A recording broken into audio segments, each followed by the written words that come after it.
detta in maniera estremamente sintetica, non c'è soltanto la vicenda del caporalato che viene posta in essere in maniera molto cinica, devo dire, da i datori di lavoro pakistani che offrono alle aziende italiane la manodopera e determinati servizi in appalto. Ma c'è, questo è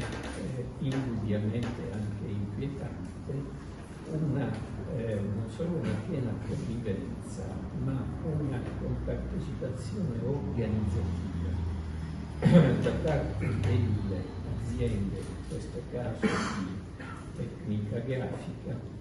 che acquistano il servizio e l'opera dei lavoratori pakistani da parte di questi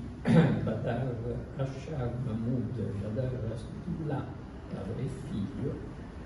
che sono i capi, diciamo, dell'azienda pakistana che offre i servizi, e se non sbaglio comunque loro due sono cittadini italiani. Sì. Acquisiti